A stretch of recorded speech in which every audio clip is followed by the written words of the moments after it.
As the good Dr. Freud said, to understand is to forgive. Okay, one of our tasks here is to try to understand. Okay, to try to understand what people are telling us without words. Another challenge for us, of course, is to be loving and caring and forgiving, even when we don't understand, especially when we don't understand. Okay.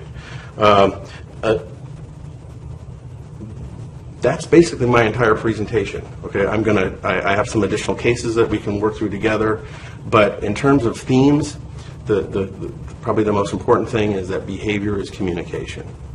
Okay, well, if behavior is communication, then behavior is not a disease.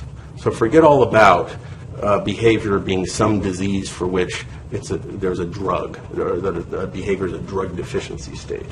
Okay, let me go back to this situation again here, since I mentioned the drugs, and I'm gonna say one last thing about it, and we're not going to talk about medicines anymore.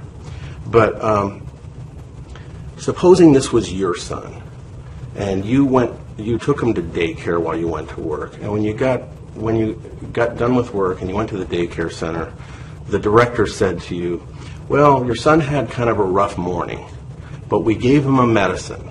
He slept all day."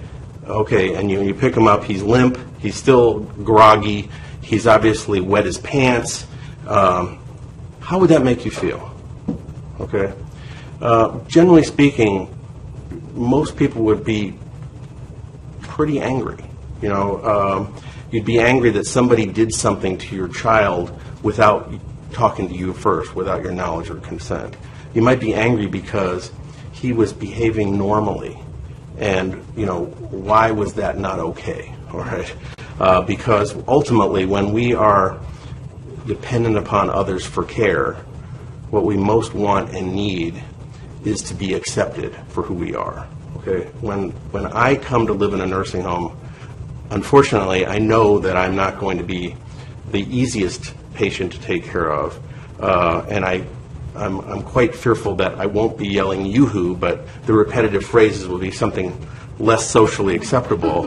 And so I'm asking you right now to forgive me and to accept me for who I am. I'm trying, okay?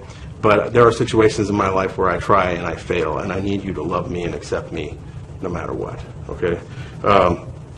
The other thing I would ask you, and think about this in the context of any relationship that you have. Think about it if you're married or as a parent or a child. Suppose there was a medicine that had no side effects and it cost almost nothing, so that just the perfect medicine, and all you could do is get the intended effect from it. So don't worry about side effects, don't worry about costs or anything. But suppose there was this magic pill, and if someone gave it to you, it would cause you, and let's say again it's your husband or your wife or your parents or your children, your sibling or your boss, your coworker, and whenever they gave you that medicine, it caused you to behave exactly the way they wanted you to. Would you take that medicine? I doubt many of you would, because ultimately it's more important for us to be who we are and to be accepted for who we are, really no matter what. Okay, that's what we need from other people, and that's what other people need from us.